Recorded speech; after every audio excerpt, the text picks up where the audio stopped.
Okay, we're back. I am going to now give you an actual problem from the Math IQ test. The only thing I'm going to do, this is the last question on the test, so the only thing I'm going to do is change the numbers. Okay? So here's the problem. Let's go to the overhead. Now you're not allowed to have a pencil paper, but you're allowed to read it. If 10 men, no,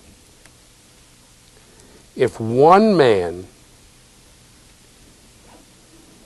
can do a job in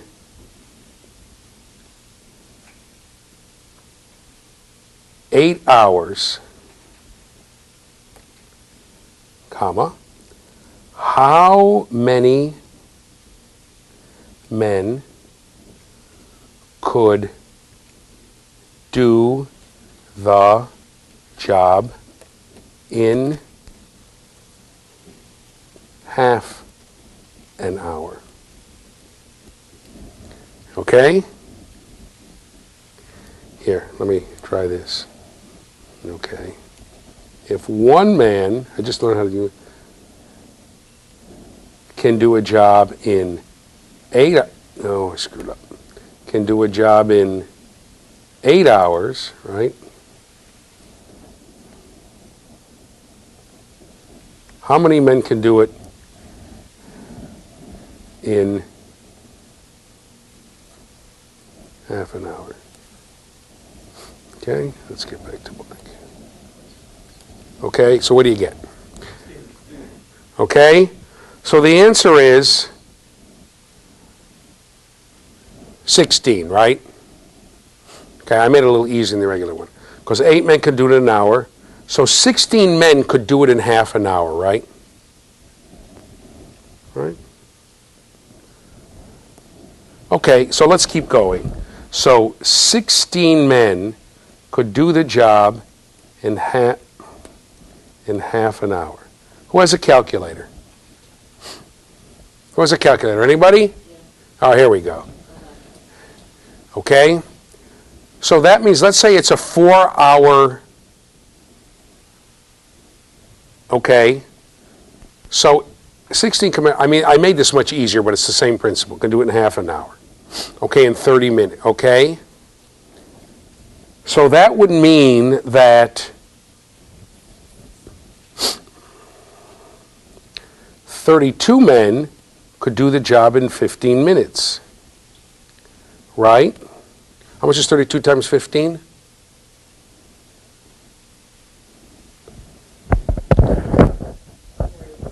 So 480 men could do the job in 1 minute.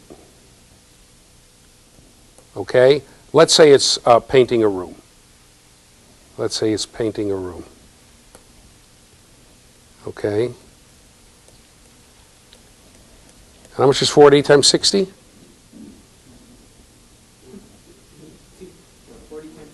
480 times 60. The calculator doesn't work? It does, but I have to get back to it because it's a cell phone. Oh. What did you get? 28,800.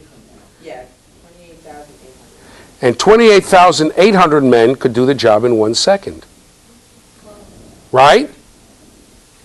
This answer, wait a minute. This answer is as ridiculous as this answer. If you were to give this answer to an economist, he wouldn't know whether to laugh or cry. She wouldn't know whether to laugh or cry. Sorry, today's a she day. My watch went off. She wouldn't know whether to laugh or cry. We talked about he's and she's, didn't we? Good. She wouldn't know whether to laugh or cry. It's absurd.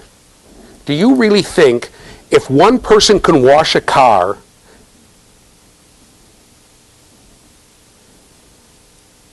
right, in half an hour, that 30 people could wash the car in 1 minute? It's ludicrous. It's absolutely preposterous. Now, by the way, the problem on the what do you call it test is a little, on the IQ test is a little more difficult, but it's the same principle. It's ridiculous. And to say that if one person can wash a car in half an hour, the two people can wash it in 15 minutes is ridiculous.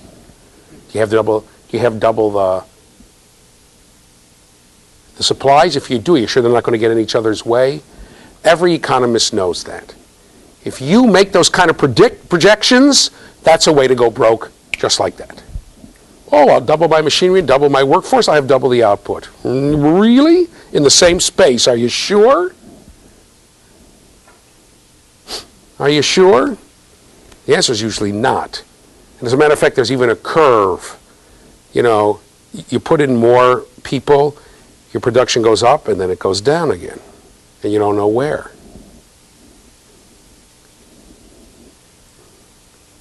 In the original one, you have X number, let's say you have 10 people washing 30 cars.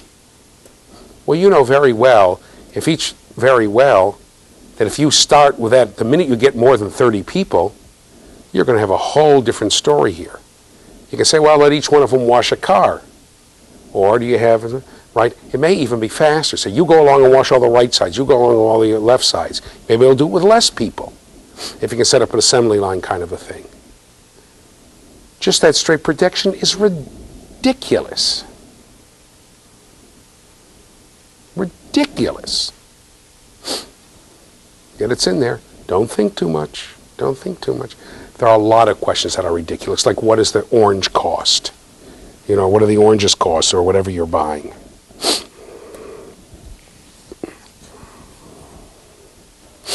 Okay. The next one is vocabulary. And I don't know what to tell you. Here it is, vocabulary. Thank you, gentlemen. Right there. And I don't know what to tell you. I can't read off the regular words because it's a secret. But it's just, you know, what is fork? Let me see if I can give you a real one. They ask you what a word means. And you get, okay. And here, I'll give you a real one and let them sue me.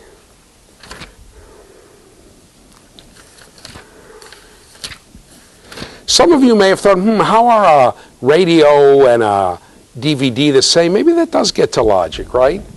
How are a river and a valley the same? Maybe that does get to logic.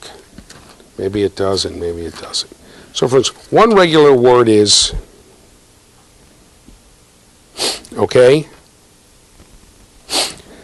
The first word is knife, okay? Every definition, by the way, in some of these you get 1 point or 2 points. It's raw score points, full credit, half credit, right, that are added up. Everyone assumes that the definition is a noun. Okay? But knife is also a verb. If someone says, what's the definition of knife? It means to stab. I knifed him, right? Okay? There's one word that was in here, gamble. On one of the older ones, I mean, it was with GMBLA. It says, if there's a homonym, no matter how accurate the definition, gamble also means to frolic about, to gamble about, G-A-M-B-O-L. Say what else? Don't tell the kid, don't give credit, and don't spell it for the kid. Just say what else does it mean. Why? Because that's the word the test was normed on, to give the normal distribution. It's like giving questions for other words. You can't do it. Okay? I'll give you another one. Donkey. What's a donkey? If the kid says a Democrat, it's wrong. Right?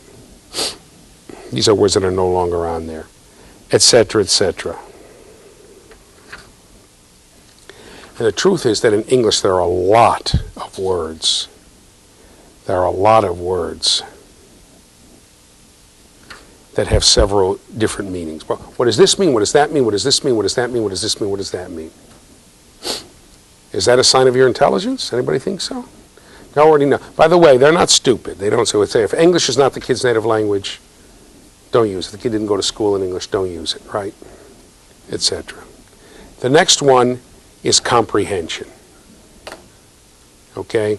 I have to read you one real one. Let them sue me. It says, This is the last here. It says,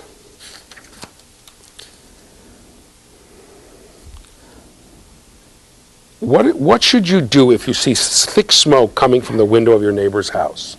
Okay, this test is given to 6 to 16-year-olds. There are two general answers. You have to give them both to get full credit. One is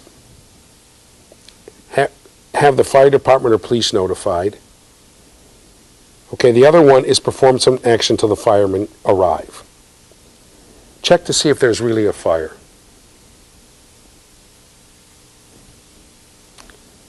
Oh, that's good. The intelligent 7-year-old goes to a burning house and checks to see if there's really a fire. Have they lost their minds? Go see what's the matter. If you have a kid who's 10 years old, don't tell the kid, if you see a fire in the neighbor's house, go see what's the matter. I'm begging you not to do that. I'm begging you not to do that.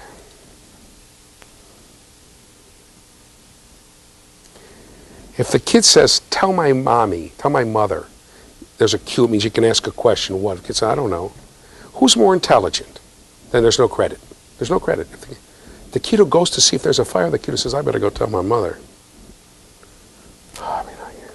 Okay, and there are general questions like this. It's hard when I can't give the real questions, but, okay.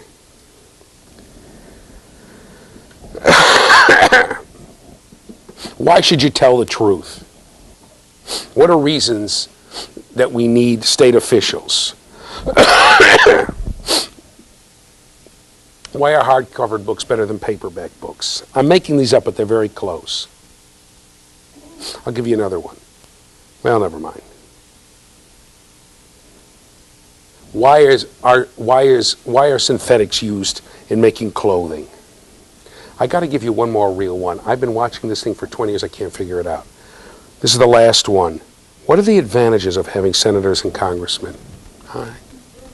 For the life of me, I can't think of any, right? Okay. What's the thing to do if you break your friend's toy? Okay? And of course, a lot of this has to do with values. For instance, the answer is get a new one. Well, in some communities, that's not the thing to do. Where I grew up, actually, it wasn't the thing to do. If you played together and you broke something, you broke it. That's how life was. Right? And it's like getting a new one. I broke Larry's toys, Larry broke my toys, Richard broke both our toys. These are my best friends in high school, so you can imagine, okay? In what ways is a house made of wood better than one made of bricks? Now, if the kid gives you ways that one made of bricks is better than one made of wood, there's no credit. But, okay, why do we need government officials? Well, some people, if you come from a libertarian family, I don't know what the kid will say. Okay? Now, a lot of it has to do with values and knowledge, etc., etc. The others I can't tell. I'm just going to tell you I'm just going to tell you about the rest. Okay, let's go over here. Picture completion is simply you're shown a picture with something missing. Okay? Like you'll be shown you'll be shown a cow without an udder. Okay, I'll tell you one real one. Come back to me. One real one that I think they still show again, let them call me names, is a cow, and it has its hoofs, and on one of the hoof, there's not the split on the hoof. Right? That's what you have to look for.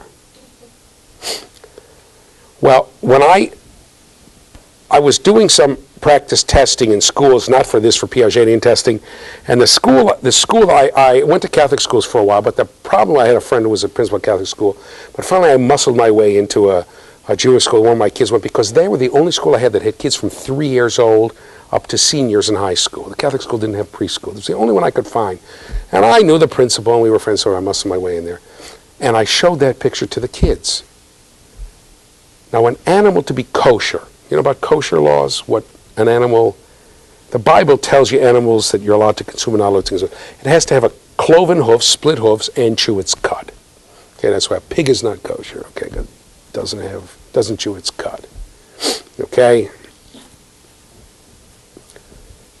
So I would show it to these kids. This was a very traditional school. The kids were very traditional, right? None of this modern religion stuff.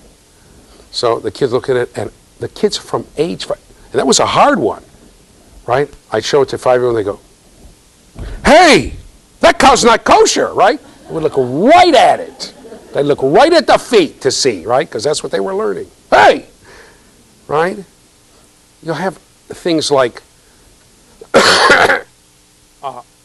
somebody will be dressed and is missing a belt.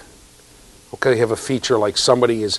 You'll see a picture of a girl and her ear is missing, or her nose, part of her nose. It's a picture or part of her, right? You'll see a cat and it's missing a foot, or you'll see a, you'll see a dresser drawer and it's missing a leg, or you'll see, that kind of stuff. I don't know what that has to do with intelligence, but that's it. The next one is block design. They don't have an overhead camera, but what they do, where's this? What they do, oh no, next one is picture arrangement. I'll tell you what that is, come back to me. What they do is they take the frames from a cartoon, right? Like the frames you see in a cartoon in the newspaper, right? And they'll put them down in a scrambled order and say, put them together in a way that makes sense. The faster you do it, the more points you get. Or to put it a different way, people who take time to think things over are less intelligent than people who don't. You know, it's true in the SAT too. Faster you go, better off you are, right? Now, you are never, ever asked, tell me the story. They're put down in a set scrambled fashion, and then you put it together. They're put down 1, 2, 3, 4, 5, and then the back spells a word. Like it'll spell cloud, where there's a girl caught in the rain, and you have to look up and see, right? You never asked it. So I have a son, I'll tell you, under my high school yearbook, you have captions on your high school yearbook? It won't surprise you by now, even though I've only been in this 2 or 3 weeks. Mine says, whatever you say, I disagree, right? So I have a son who's pretty similar to me in that way, right? He finally voted for a major party candidate. It just twisted him in knots, right? He votes for all the weirdos. Okay, so that's it. So I said to him, listen, I want you to take these things, and he was only about 11, and I want you to put them together other than in the obvious way and tell me a story. You start with three little pictures, then you go to 4, and then you go to 5. For about half of them, he was able to do it. Now, the stories were weird as can be, but they made sense.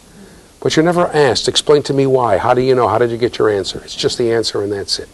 So you say 23 cents. And we said, how do you get this? Well, I added the tax. Oh, this kid's a genius. Nope, wrong. Okay? The next one is block design. Let's go back there. And I don't know what to tell you. You have 6 blocks, okay? And what happens, you have 9 blocks. Each block is white on 2 sides.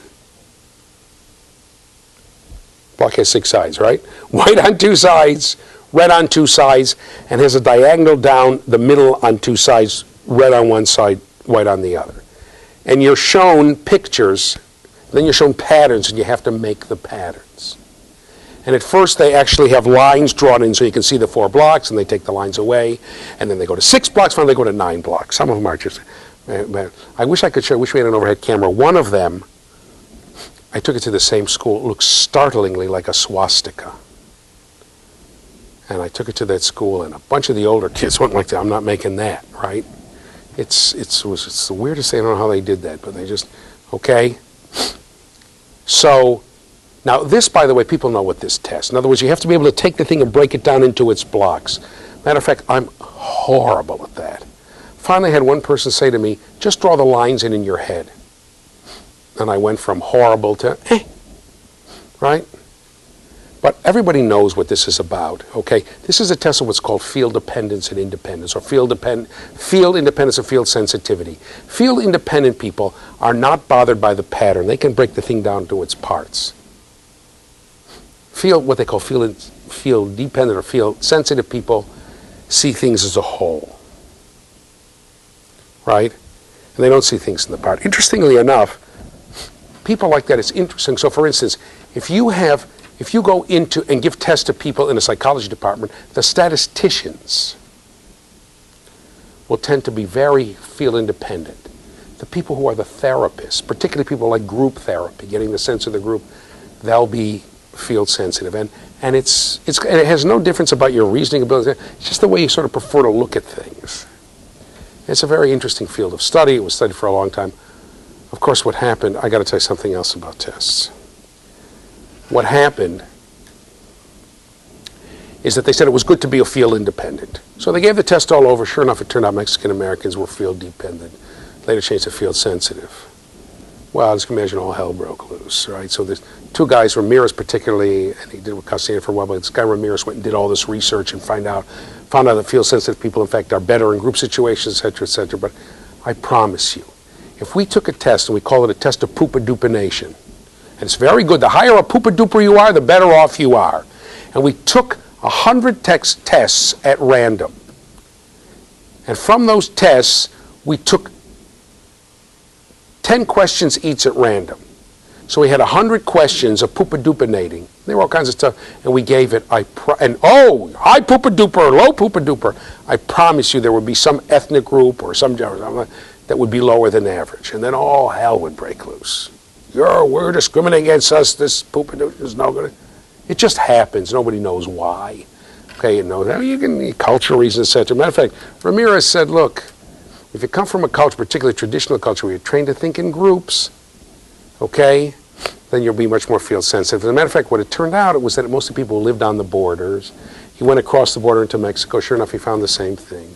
People were far away from their traditional culture. They were more like the norms. It happens, okay? But this is not really a test of reasoning or thinking about it. It's a test of how you sort of tend to view the field around you, this block design. Then we have object assembly, which is putting together puzzles.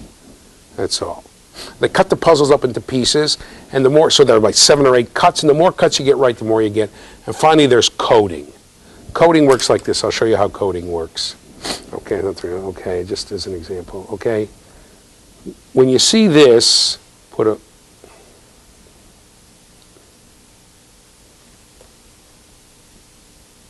don't know. So when you see this, put a 1. When you see this, put a 2. When you see this, put a 3. When you see this, put a 4. When you see this, put a 5. Then you have a whole series of stuff down here with the various shapes, right? Okay? You have to put them down, right? It's just a whole list of all these shapes. You have to put the right number in it. What did I do here? Okay? Now I know what you're thinking. Oh, I'll look for all of these, and I'll go, and I'll put 1. Then I'll look for all of these, and I'll put 2, right? Come back to me. Can't do that. Got to go in order. See, you got a sensible strategy? No. So, of course, the more you have to look up, the longer it'll take and the lower your score. And there's a time, and the more you do in the given time, the higher a score you get. And this is supposed to be a test of short-term memory. Of course, you have to ask yourself, what does that have to do with real people remembering real things in a real situation? But anyway, those are the tests. Anybody shocked here? Yeah? Okay, that's the test. That's what it looks like. Now, some of you may say, how are a swing and a jungle gym the same? How are a river and a forest the same? How are top and bottom the same? That does get to some kind of logic. The comprehension thing, how is this better than that? Maybe that does get to some kind of logic. How many people think that the ability to put together a puzzle at least measures some aspect of intelligence? Who thinks that? Raise your hand. A lot of people. Okay, ready? All the people taking the course live have the exact same score on that object assembly, which is basically putting together puzzles, as the people taking the course by DVD or by television, right? Now I'm going to take the people who are live, and I'm going to give them all 8 years old. I'm going to give you all intensive practice in putting together puzzles, show the logic of puzzles, strategies for putting together puzzles, and those of you watching on tape, the hell with you, okay, on TV, okay? Now, do you think after I did 6 months of that the scores would still be the same? So obviously practice and the environment go into this. And we'll get that. Let me ask a different question. Okay? This is this thing for you, and somebody better give me an answer. I'm failing everybody in the class. I'm not kidding. That way I don't have to read all these stupid papers. Okay? Ready? I don't have to make up tests.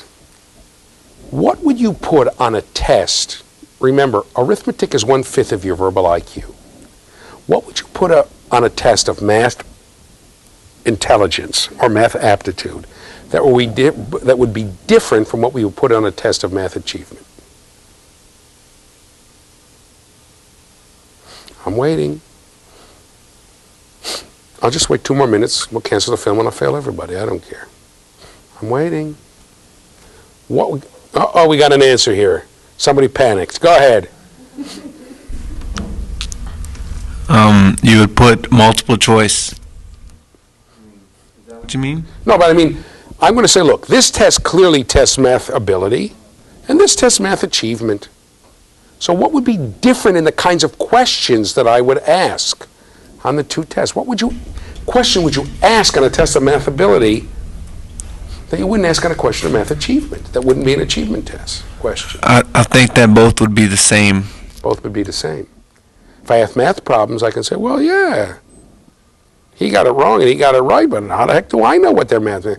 How would you know? What would be on a test of verbal ability that wouldn't be on a test of verbal achievement?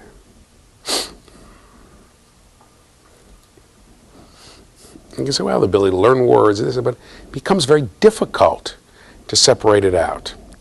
Okay, let's go back to the PowerPoint.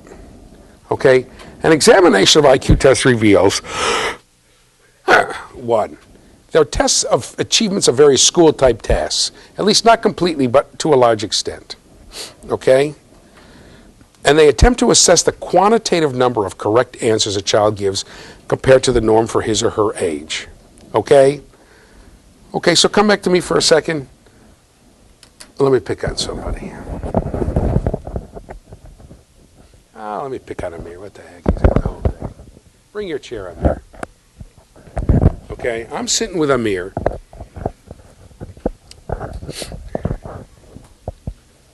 Bring it over here. Be friendly. Okay? How old are you, Amir? 9. He's 9. Okay? I tested his IQ. It's 120. That means he's in about the 90th percentile. His IQ, okay? Now, what could I do so when Amir, what step would I take so when Amir is 18 or 16, let's give him the same test, his IQ is going to go to 80.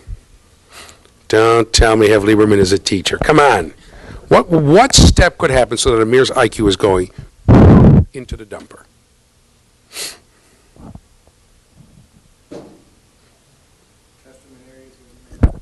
Say it again? No, I'm going to get, he said testimonies may not be strong. I'm going to give him the same test. I'm going to give him the same test years from now. No, same test. Same test. By the way, that answer was a damn good answer. Testimony areas where he may not be strong. Because you'll notice very well, musical ability is not tested on this test. Artistic ability, social abilities are not tested on this test.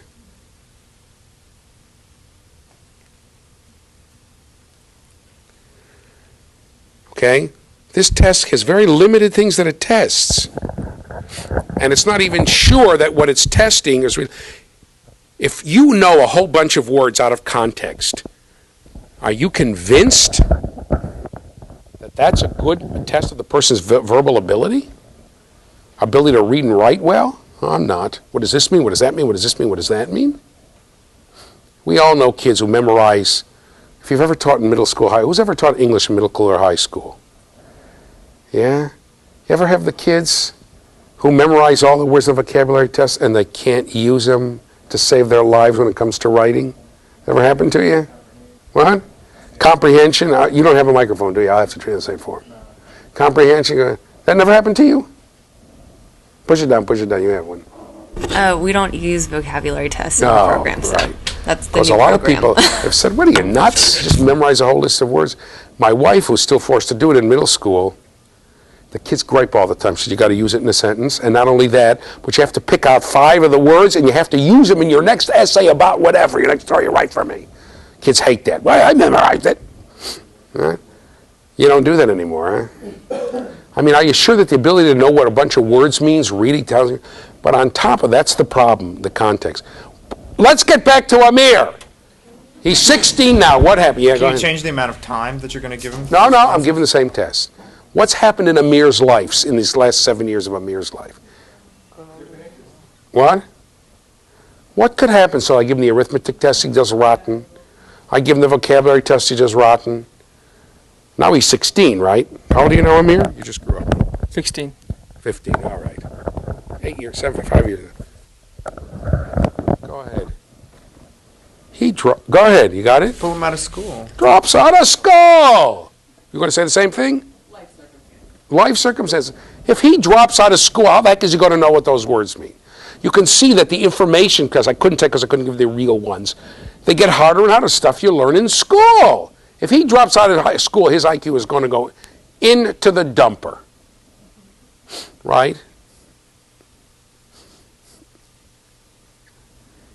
Is it possible for an IQ to go to 120 or 80? You bet. Is it possible to go to 80 to 120? You bet. I'll have with immigrant kids too. We'll get to that. So, all right, thanks, Amir. Good job. Good job. Sorry your IQ slipped away on you in 5 minutes, but that's how life is. All right? Now, we know how powerful these tests are. Oh, my IQ, what is it? Oh. Okay, let's go back to the PowerPoint. These tests, they try to give quantitative number of correct answers. There's no quality. Some of the things that people said, how are you reasoning? How are you thinking? How did you get your answer? So the kid who says, I added the 2 cents for sales tax, ooh, that's smart. You're never asked, tell me the story you have here, and the kid cooks up a weird story. You don't get that. Now, we have assumptions made by IQ tests. Let's go back to the PowerPoint, see if you get me. Okay? And why they are problematic. These are just a few of the problems that have been noticed over the years. My phone keeps spinning. Okay, if you look at the first article and think, on page 292 you'll get form. I don't think I assigned it. Did I assign the first article? Maybe I did later. But we'll get to it. Okay, assumption number 1, that age is a valid criterion for measuring intelligence. Come look at me. Look at me closely. Look. If there's anything that we have learned in 100 years of this business or so,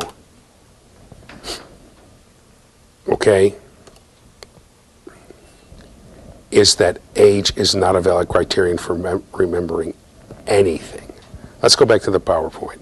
100 years of study can make abundant there are normal variations at the speed in which normal children learn and develop. And the speed of development is usually not a reliable predictor of final achievement. In many cases, speed has no predictive value whatsoever. Okay? Come back to me. But we do this all the time. The faster the better, the faster the better, the faster the better. Okay?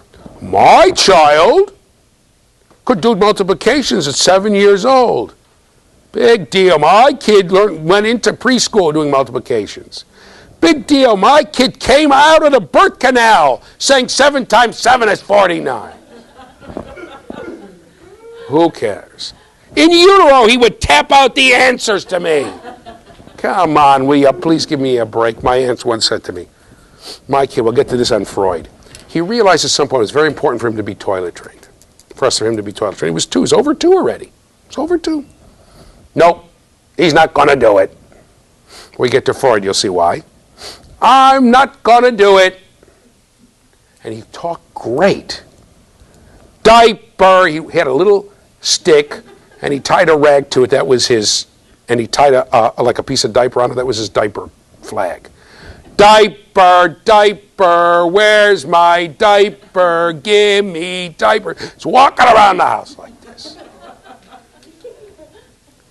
My Aunt Ruth comes to visit. She said, well, your cousin Gil, he's a year older than I am.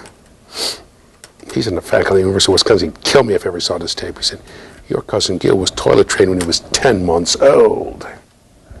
Let me tell you something. No male in the history of the species has been toilet trained when he was 10 months old. Believe me.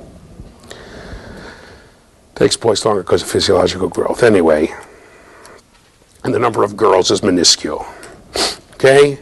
So instead of saying to her, oh my God, I said, Aunt Ruth, I promise you, by the time he's 27, he'll be toilet trained. By the way, I'll tell you how I toilet trained him. He hears me, he hears me on the phone making arrangements for daycare next week. They're going to the daycare center for you. Comes like this with his pencils in. I said, what? I said, school, going, school. I said, I don't think so. He gets that lip, stuck on a. So I said, well, I don't know if they'll take you to school if you're not toilet trained. This was already months ahead, right? So he turns around, he runs into the bathroom. Then, not the next day, but the day after that, it was done. Okay, by the way, this kid, that was the last good thing he hated about school. He hated school from the minute he got there. The minute he got there. It never changed. I called him in college. I said, how's college? He said, everything's great except the classes. He got over that a little. I might add, by the way, I know we're not supposed to date this, but he has been nominated for an Emmy Award. Did I tell you all that? In music. He liked some of his music classes. Oh, he was in the pep band. He was the leader of the percussion section of the pep band. Oh, he did the lighting. Oh, he led in music editing. Anyway, by the time you see this next semester, you know whether he won or not. It's all politics, and he doesn't think his show has a political clout. But anyway, but you understand what I'm saying? It's just, right? What's the difference? Oh, earlier the better. Ooh. And this has really influenced us. We don't have daycare centers anymore. We have kiddie colleges right up here on Scott Street. I think called Kiddie University. They may have changed it. Near the corner of Scott and McGregor. What's it called? Kiddie College. Something like that, right? It's for 3-year-olds, for God's sake. Scott McGregor, right up the street here, right? No more kindergarten. Push earlier, better. It's had a terrible effect on us. If you want to read a good book about that, here, it's called The Hurried Child. Pushing kids. When we get to Piaget, we'll see why. Oh, wait a second. I'm going to do this again. Wait a minute. I'm going to show you a trick I learned. Wait a minute. Wait. Right.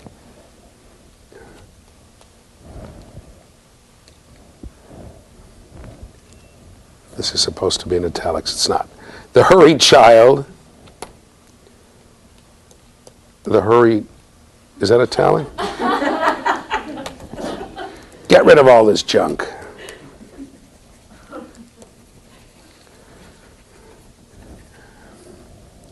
Get rid of the italics. Go to black. Let's go to right. Get rid of the italics. Go to black. There we go. Every time I learn the hurried child.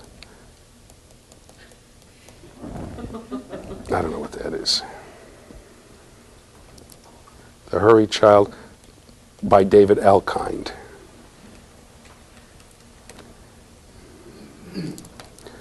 Can't even spell David. By David Elkind. And he's, there's my italics. And he's, and you'll see how the negative effects it is of pushing kids to do things before the developmental learning. When we get to Piaget, we'll see that. Just come back to me for a minute. Imagine a kid walks into kindergarten, nursery school, very, very normal to say there are more fingers on this hand than on this hand. Now there are more fingers on this hand than on this hand. Ooh, we got to get the kid. Ooh, start adding. The kid doesn't even know what a number is. There are terrible, terrible negative effects of that. But we'll get to that. Okay? And look, believe me, if you're going to bet that Akeem Olajuwon and the great basketball player, Michael Jordan, and Craig Biggio, and I don't know, who's a great football player, that they all reach puberty earlier than others, right? They reach puberty earlier, so they're greater athletes. Don't bet. The kid who learns to walk the fast first is not the greatest runner. Okay? The kid who it's just ridiculous. The kid who learns to read first may not be the world's greatest reader in the end. It's just ridiculous. The kid who rolls over first is not necessarily the world's best. It's not going to be the better gymnast than the kid who doesn't. It's silly. Okay, let's go to the PowerPoint again. By using chronological age as a standard by which intelligence is measured, IQ tests use a measure that research has shown to be invalid. It's just ridiculous to use chronological age as a measure of intelligence. Okay? It doesn't make any sense. Second problem with IQ tests, that people have a standard environment. This is the most important. Look, come to me for a second.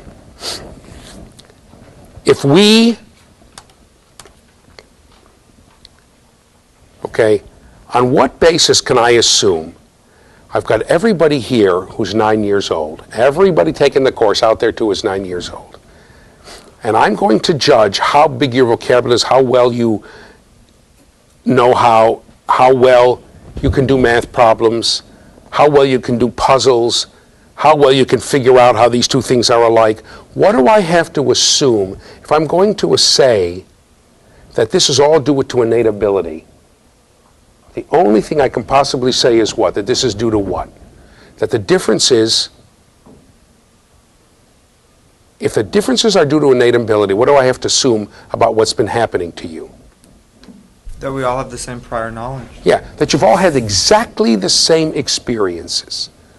So if you've all had the same experiences, then the only thing, your environments have been standard, that can account for the difference is innate intelligence.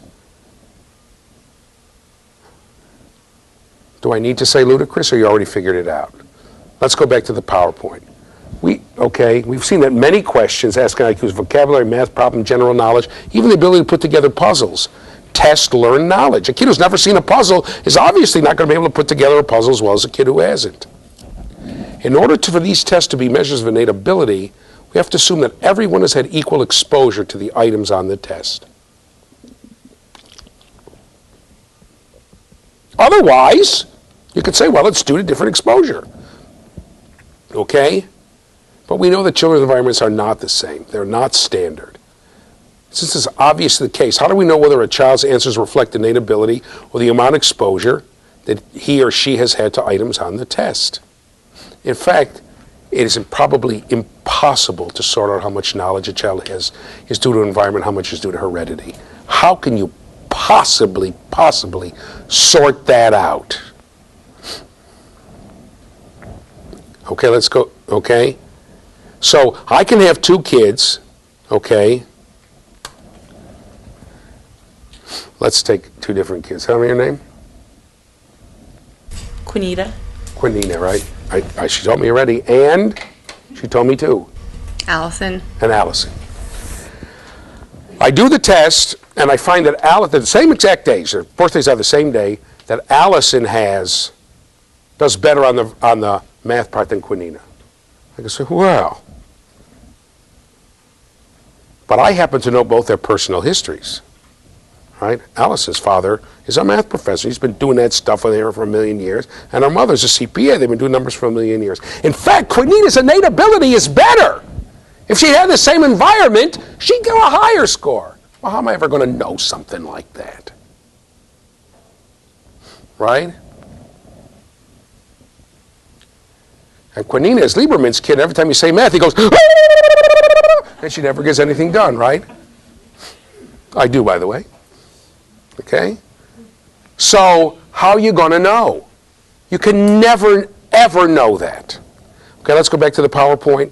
Third problem. Performance is a sufficient measure. This is the most enormous problem we have with education in general. Look, does getting the right answer provide sufficient evidence of intelligence? That's the question, or of achievement. We know that our standardized tests, that's all they care about. Answer the questions, send them to the computer in Austin, and see whether the kid passed the TOS test or the Tucky test or the Teams test or whatever the test is called at the moment. Let's stay on the PowerPoint, okay? See if we can get my picture in the corner. Is intelligence how much we know? Is there more to intelligence? Or is intelligence mainly something else altogether? For instance, many psychological, oh my God, I'm going to fix this while we're on camera here, I'm sorry. Sorry. That's how life is. Many psychological, how did I do this? I said many psychologists theorize and I changed it. I'm going to save it. Just earn while you learn, right? Where's save here? There it is. Okay, here we come. We're in the groove here. Wait. I'm getting there. Okay, many psychological theories believe that intelligence represents much more than the right number of answers one can give. How we arrive at our answers, how we think, is seen by many as the crucial element of intelligence. We're going to get to Piaget, here's what he's going to think. In general, education in America, especially with this overwhelming standardized test, no child left behind and all that stuff, right, it's going to be a disaster. Is test, right answers, to the point where you're told, don't think too much. Develop the strategy for getting the right answers. Let me tell you, come back to me for a second. When it comes to the SATs, there are two approaches. One approach says, look, study the material. The other approach says, which is the one the Princeton Review that I told you about says, scam the test. Figure out how to take tests. Okay? And we'll get to that. Okay? We don't, on our testing now, it doesn't really matter how you got it, what's the thinking, draw conclusions, analyze, create, it's get the right answer on the standardized test. And some of you, who's a product of the Texas high school system and the TEAMS test and the TOS test and those, yeah, some of you were probably stunned when you came to college the first time. And the professor didn't care about the answer. How did you get it? Get it right. Compare and contrast. Am I right? It was kind of shocking to you. Okay. The next problem, let's go back to the PowerPoint, is scholastic validity. And you saw that in the Hillier article that you've been assigned. Okay? In order to give any credence to IQ tests as a measure of intelligence, you have to assume they measure something important. What the heck are they measuring? It's a validity question. I have no idea. Okay? Let's go keep there. The question is, do they? Do you consider the questions asked on these tests to be valid measures of what you consider to be intelligence? Who discovered the Reaper? Isolated math problems.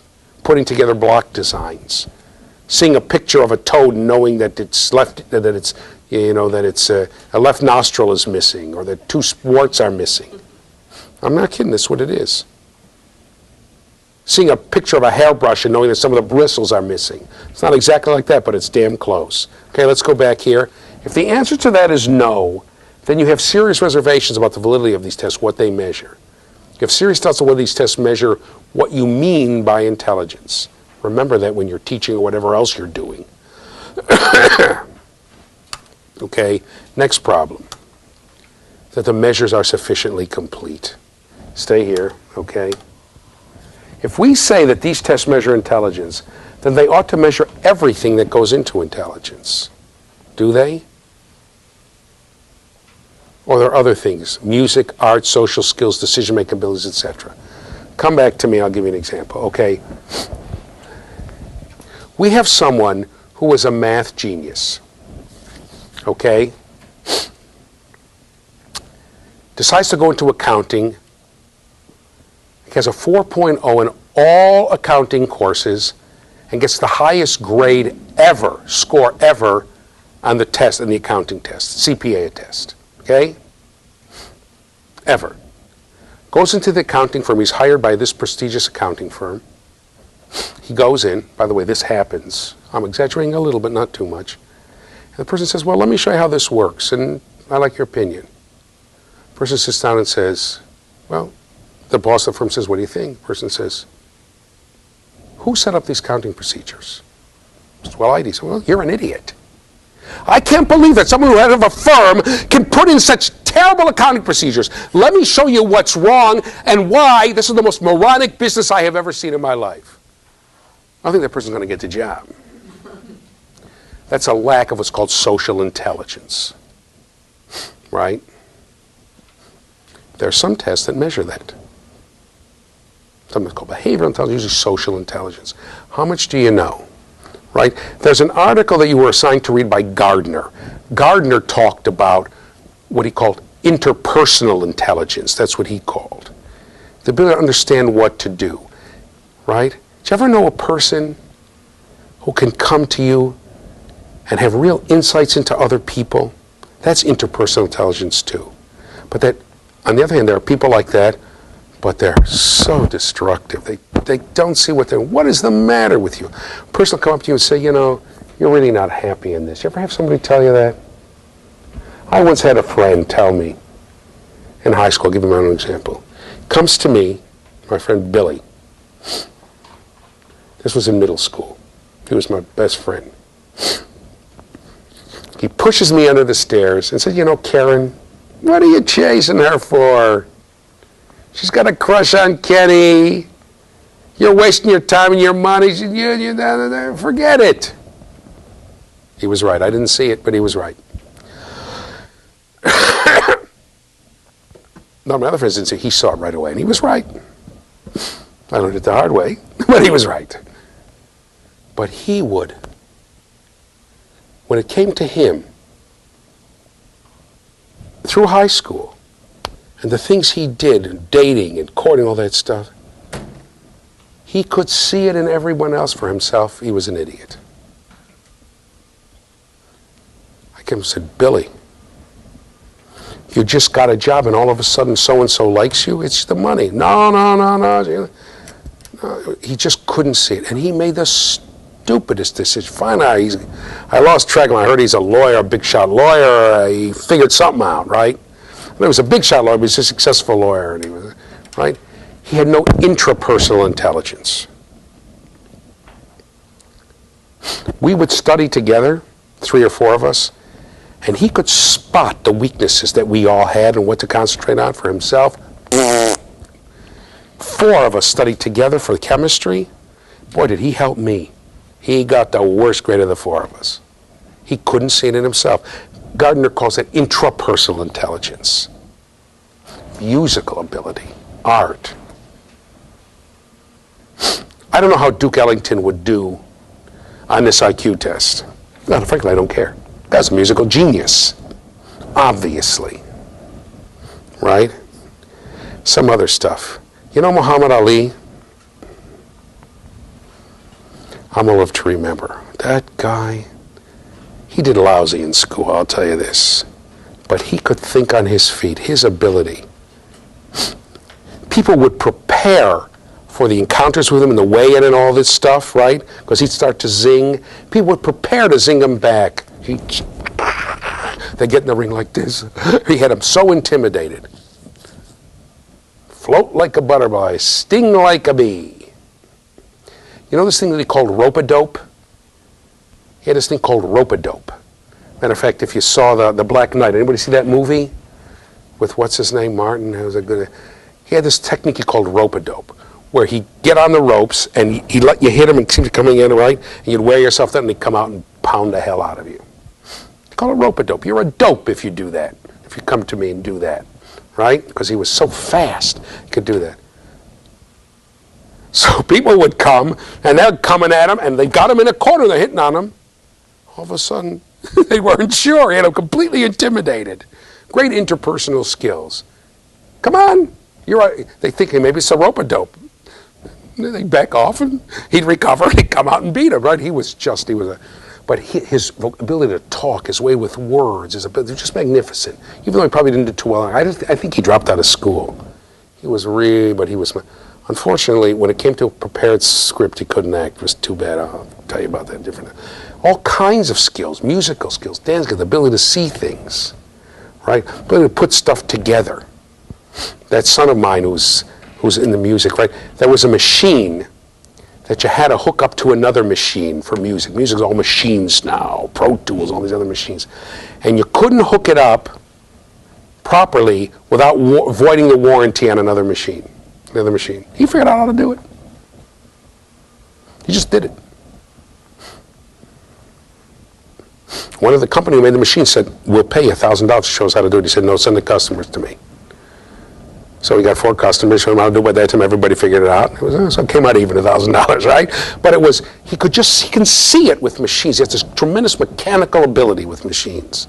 He can just see how they fit together and work together. And an uncle like that. Our vacuum cleaner broke. Those were in the days we were paid to fix vacuum cleaners. Comes over, I said, can you fix a vacuum cleaner? He said, I don't know, I never tried. What? Takes it apart, he fixes it. And by the way, he was an engineer. He has a licensed engineer, never went to college. Learned it all in the Army. The Army taught him, and during World War II, he fixed guidance systems. He just was good at it. Is that an intelligence? I don't know. It's not tested here. Okay? Next, we have time for a couple more. Okay? The next assumption of IQ tests, that they're clearly not complete. That all the subtests measure the same ability. Okay, now listen to me close. Come back to me. We're going to go back to means and average, right? The first, who's been a math teacher? Don't lie to me. There's one. That's it? Who else? Who's been an elementary school teacher and had to teach math? Kids how to take an average, right? What's the first thing you tell them? Who else has been an elementary school teacher? What a bunch of liars. Okay? I'm not going to pick on you too much. Okay? When you average things, the things you average have to be, you can only average things that are quantitative and that are, okay. Okay, here's what we're going to do. We're going to take an average. We're going to take an average of, tell me your name again, I forgot. Georgeness. Okay, George, raise your hand for the camera so they can see it. There's George. See it? Okay, there's George. Wave to your fans, George. Okay. I'm going to take a of Georgeness. So I'm going to take the last 5 digits in George's bank account, his phone number, his street address,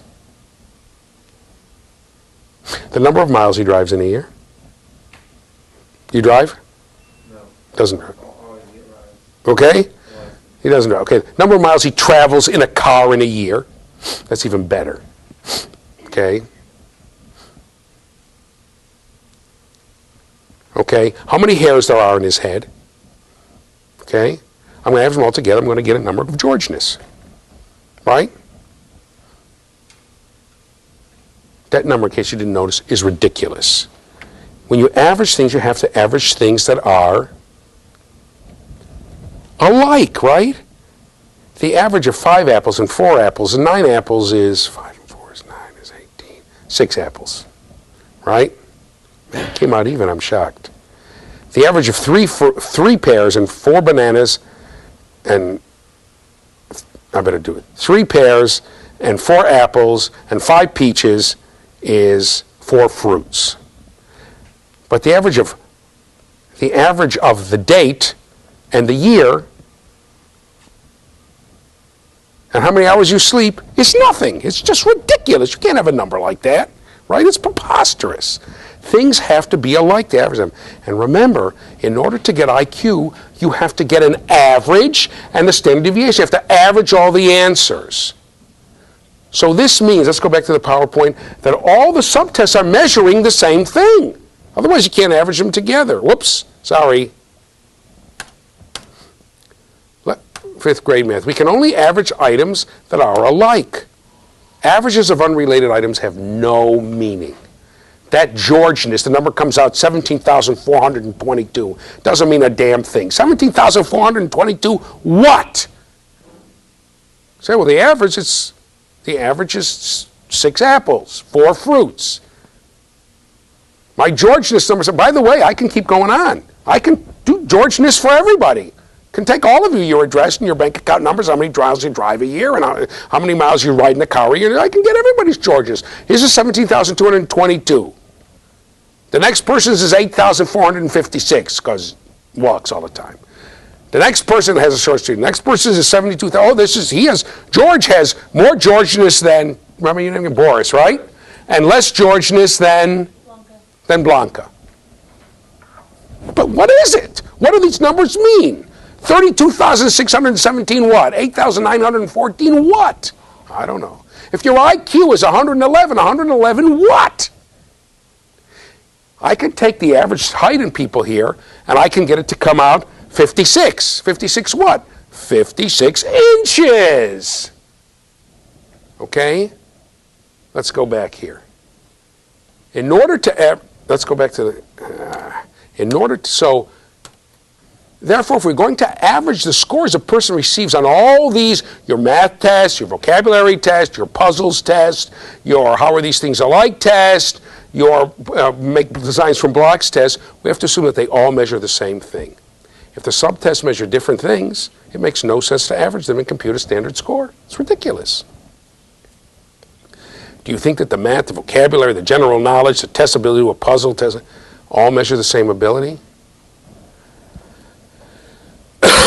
Answer no, then you say that a total IQ score has no meaning. Come back to me. From the beginning, from the minute these tests came out, that was always a gripe with them. You cannot boil intelligence down to one thing. People, of all the things that people think about, so right away people say, you cannot do that. The first people go, well, there's a G factor, a general IQ, and then you're a little higher, a little lower on sub-factors, but it's all there. A person with a G of 120, everything's going to be better than a person with a G of 80. But it's, people have been objecting to that from the very beginning.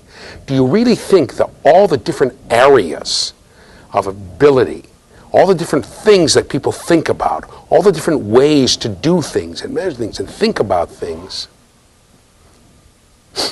that all boils down to one number? And his IQ is 112 and hers is 113, his 120, that she has one more than he does and he has 7 more than she does? Please. And from the beginning, people have said there are different areas of intelligence. There's musical ability, artistic ability, there's social ability, there's ability for math, ability for something. So anybody, if you've ever used SRA kits, SRA here, come back over here to the overhead, sorry. SRA, I don't know what it stands for, but it's kits of skills. Those are based on Thurstone's, if you'll notice there are 5 and the new one's 7 basic headings. These are Thurstone's 5 kinds of intelligence. Later his students and followers developed 2 more 7 kinds of intelligence, right? We've had fluid intelligence and crystallized intelligence. Gardner has his 8 different kinds of intelligence. I've explained personal intelligence. He even talked about environmental intelligence. He added a new one. People just seem to have this sort of a musical ability, verbal ability, even more, right? How many people here, if you don't sing in the shower, that's my wife when I was getting sick, I wasn't singing in the shower. If you don't sing in the shower, there's something wrong. Who sings in the shower all the time? Admit it, I will. And how many people think, what are you, nuts? Who thinks in the shower? People sing in the shower, they're more musical, right? You notice I sing in class all the time. I get no kick from champagne. Mere alcohol doesn't. By the way, I like that song because the lyrics go, I can't remember, the original lyrics were, I get no kick from cocaine. I'm sure that if I took even was, now they changed it. Can't say that. I can't remember what it is now. I get no kick in a drain. I don't know what they say. But, okay, sing all the time, all the time, all the time. My wife and I go to Louisiana to gamble. We'll stay another half hour. We'll stay another 20 minutes. Before you know it's 2 o'clock more, we got to get back home. Usually we leave about 11:30 or 12. It's a 2.5 hour drive. I sing all the way back. I sing to the point where I actually would get nodules in my vocal cords. I had to go the doctor tells me, take speech lessons. You have to learn how to talk. I said, can I take singing lessons instead? He said, oh, sure. Actually, I got those nodules from teaching a marathon course for 8 hours, 2 days in a row. He said, yeah, well, I'm going to take singing lessons. Now I can scream all I want. I used to go, oh, now I go, oh, hear that? I can do that for hours on end. Don't lose my voice. I'm telling you, it's musical. So you don't have to be a great musician to have a certain music. And Gardner says, I don't want to talk about whether it's inherited or not. It's just the way people look at life. There's a guy named Guilford. Let's go back here. I didn't put him in the course. I used to have him in the course. A man named Guilford. who had 120 kinds of intelligence, and his followers got up to 160. He would talk about ways of thinking versus the units of thinking. I can't remember what the third one was, but he said some people think very well about large units, not about small ones. But Guilford was instrumental in the idea of creativity, because he talked about 5 kinds of thinking, but what he talked about is convergent thinking, getting the right answer, converging on the right answer. That's what IQ tests tell. But there's also divergent thinking. How many things can you do with a brick? Right? You can shut people up. You can break into a store window. You can put it on the wall. Make a design out of it. You can hold your door open with it. Right? You can stick one in each ear and shut people up. I mean, it goes on and on and on. He would have circles, say 4 circles. Say, draw how many things you can with the circles. People would draw 5 things, 6 things. But then there was, people could put a lot of it. He had 2 things about it. He had fluency. Like people do a lot of things, and uniqueness. What could you do with a circle? Right? And many people say that the truly creative child is not going to give you the answer you expect, but going to give you, right? Well, IQ tests penalize divergent thinking. Well, it could be this, it could be that. Here's another way. Maybe you could tell a different story with these pictures. Let me think about this. Wait a minute, what about the taxes? Wait a minute, I don't know, right? Talked about 160, from the beginning. The idea is that intelligence is not one thing. And taking many different abilities, are you really sure that one point, for instance, if you have a puzzle that has 6 different cuts, for every cut, you'll get 1 point. So if you get 3 cuts right, you'll get 3 points. That 1 point there is the same as 1 point on a math test, is the same as 1 point on putting together blocks. Are you sure? In one case, it's speed. The faster you do it, the more points you get. I mean, it's just... to me, the answer is obviously not. And that's why that number doesn't mean much of anything. You getting the hint I don't like these tests too much? Okay, let's try another one here. I know it's a little long, but I'm preaching, but I intend to keep doing. The test-taking abilities are equal. Okay, whoops, wait a minute. I don't know if I have a, what do you call it for this? Why doesn't this go somewhere? I'm sorry. Test-taking abilities are equal. Okay, look, I want to tell you something about test-taking abilities. In New York State, who here, didn't we have a couple people who went to high school in New York State? There we are. The New York State Regents exams. Oh, look at the looks on their face. One went, ugh. The other go, right? They're statewide final exams given to everybody. In every course, not just the Taki test or the TAS test, or whatever they're calling it. In every course, everybody's taking it. A little younger than I am, but in my day, you learned how to take tests, isn't that right? How to scam that. You spent hours in each class learning how to take these tests. And people are good. Some people are good testing. In general, the national merit, which uses the SAT now, used to have its own exam. In New York State, to become a finalist, you had to be in the 99th and a half percentile. In other states, it was 94th, 95th. That's not because people in New York are just smarter. It's because we knew how to take tests, right? All kinds of test-taking skills and strategies. And if you have teachers, I had a couple of teachers who were really good at it. You get good at taking tests, and I was good at it, and I was just good. I know how to take tests. I spent my whole second year in Latin. Anybody take Latin? Oh, Lord. Did you like it? Push it down. It's okay. You're joining him. You're out of this course. No, you got to stay and get an F. I hated it. The first year was okay. The second year was horrible. I spent the whole second year forgetting what I learned the first year. Omnia Gallium tres partes divisas est. All Gaul is divided into 3 parts. That's what Caesar wrote. Who cares? Right? Now, it was interesting, but I loved the history. That I really cared. So there was a part on the history of Rome. That part, I realized along the way, I am never going, and by the way, in my day, that was your whole final score. The whole final grade was their regents. They finally outlawed that, right? You guys didn't go there. So I decided, I'm not going to be able to, I don't know any Latin. I'm going to have to figure out how to pass this test. And I pulled tricks, and I learned all the stuff, and the roots, and the this. I went down this, and the story. I remember I read the story. He had a story in hard Latin. He had to answer the questions in English. I read that story. I didn't understand one word. Then I picked out a word here, a word there. I made up a story. I said, I think this is what the story is, and I answered the questions. I was about half right. I mean, I got a 72 on that test. It was a hard test. I remember I almost got kicked out of class the last day. I saw my grade. I went, whoopee! I jumped up a 72, right? And there were people who had flunked the test. They knew Latin better than I did. Right? I'm a great test taker. Just good. Matter of fact, I'll tell you a story. When I went to Israel, I took a course. One of my first courses I knew a little bit of Hebrew, and then I took a course in Hebrew, and then we talked, right? I knew Hebrew grammar, my vocabulary. Then we took an intensive Hebrew course, went to course, and it was tough for me. My first semester was a course on test taking in Hebrew. I more or less got it, but my Hebrew wasn't too good. And they gave out a test that was given for mechanics, airplane mechanics in Israel. If you pass the test, you could be a mechanic.